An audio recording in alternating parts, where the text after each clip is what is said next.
everybody. I'm Larry Ridley. You're tuned into the NFL on EA Sports. Folks, quite simply, it's a clash of two of the best quarterbacks in the game. It's TB12, Tom Brady, going up against Aaron Rodgers.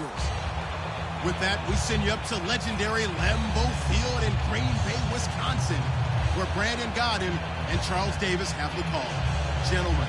We are at the oldest continually operating stadium in the NFL as you get a look inside Lambeau Field in Green Bay, Wisconsin. Coming up, we've got what should prove to be a good one between the New England Patriots and the Green Bay Packers.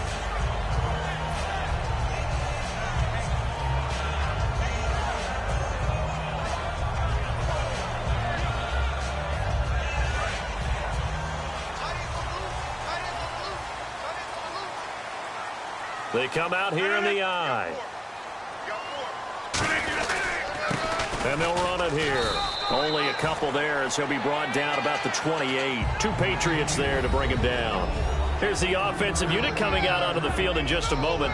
Randall Cobb, very good at wideout. Went to college to be a quarterback. Discovered his talents couldn't be limited to one position. He's a 1,000-yard receiver every year for his quarterback. They'll give it to him right up the gut. Try to find a lane, but instead he'll get back to the line of scrimmage and no more. For the Patriots, starting lineup defensively, and one thing that may have been overlooked in the Super Bowl, yes, a rough start for this group, but they pitched a shutout in the end while Tom Brady and company were making that comeback. They really got their legs under them in the second half, didn't they? Because they really shut them down. And Trey Flowers, defensive lineman, 2.5 sacks. How about the big play by Dante Hightower from his linebacker position when he blitzed Matt Ryan and knocked the ball away and gave him a turnover. Alan Branch, I thought, was really strong inside the defensive line. And I thought the secondary played a whole lot better down the stretch for the Patriots.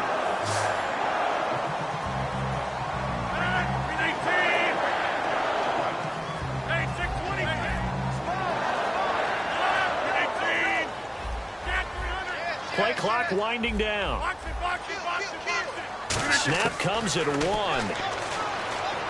And Nelson's got it here right side. One thing's for sure with Jordy Nelson, you can't fault his toughness. And we saw that on display in the NFC Championship game with that rib injury he played through. To be honest with you, I didn't think he was going to play in the game. When I hear 2 cracked ribs, I just don't see that as a recipe for a guy being able to play wide receiver in a championship game. And he came back in about 2 weeks' time. You're exactly right. Excellent toughness, incredible toughness, and how about the production during the game? He was a factor, especially early. Yeah, scored a touchdown, 67 yards as well. On first down, Rodgers. Oh, that was dangerous. Threw it into coverage, almost picked, but instead they'll keep it on second down. And here comes play number 6 on this drive.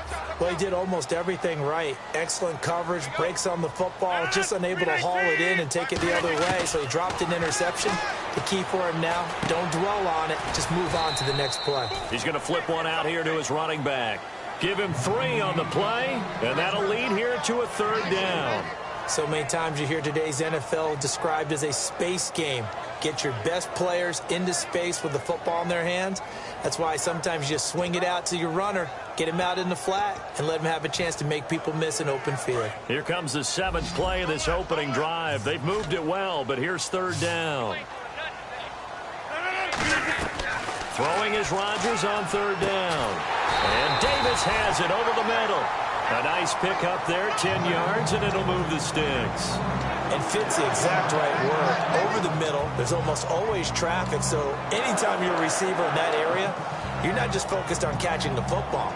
You're wondering where the collision's going to come from, right? Because there's almost always someone there able to concentrate, catch it, and even added a little extra at the end with a short run.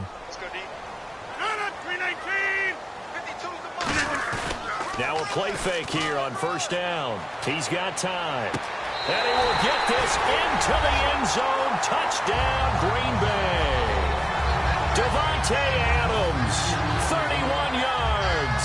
And the Packers have taken the early lead. And it's good to make it 7-0 Packers.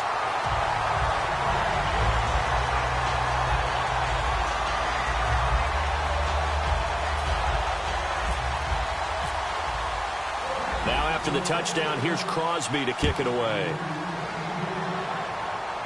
And a fair catch signaled for and taken successfully.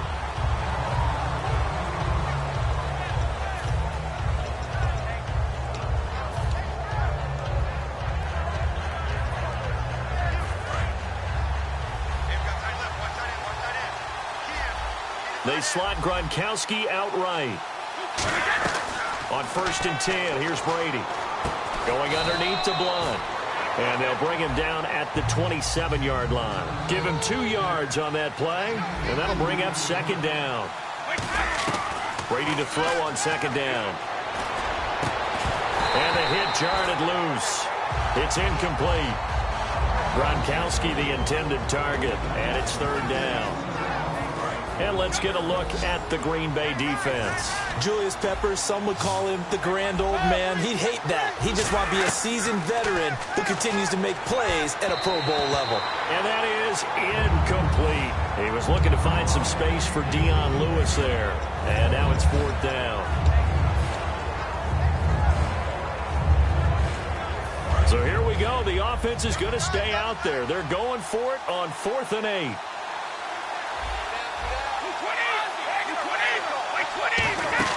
Here we go on 4th down now with Brady. And he's got Bennett. Stays on his feet. And he'll get to the 29-yard line, brought down there.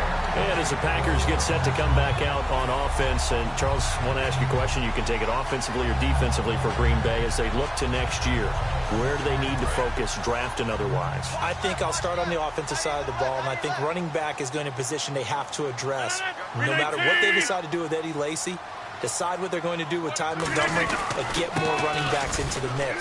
I think offensive line, you always want to fortify that position. But flip it over to the defensive side, who's going to be the pass rusher besides Clay Matthews? Is Nick Perry still coming on? Do they have to draft someone else to help supplement Julius Peppers?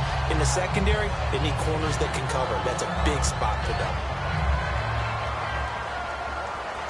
Now Crosby for the point after.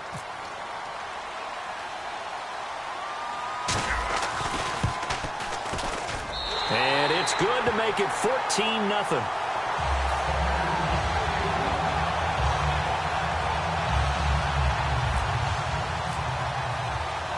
Now after the touchdown, here's Crosby to kick it away.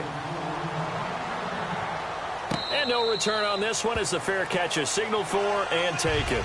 Here come the Patriots again on offense, the Super Bowl champions, and boy, they have been able to do it a lot of times, Charles, with unsung heroes, haven't they? Look at the names that led them through the playoffs. Hogan, White, Lewis, guys you just wouldn't think of. Yeah, Dion Lewis, a 5th-round pick, 3 touchdowns against Houston in the divisional round. Chris Hogan, undrafted.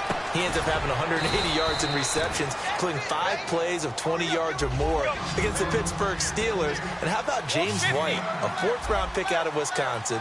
Think about who he played behind while he was at Wisconsin, and he turns out to be the unsung hero of the Super Bowl. Would have been the MVP if it wasn't for Tom Brady. And you mentioned James White at Wisconsin. He was behind who? Melvin Gordon and Monte Ball, right? That's correct. There was some talk that Amendola might not play in the game, lingering ankle issue. Well, he played, and he had 78 yards, a touchdown, and the game-tying 2-point conversion. I went back to my notes prior to the game, and I had one that said, and this was from someone in the Patriots organization, never underestimate the connection. Looking for Amendola, and it's intercepted. And an alley to run. Brandon, this is a veteran quarterback back there.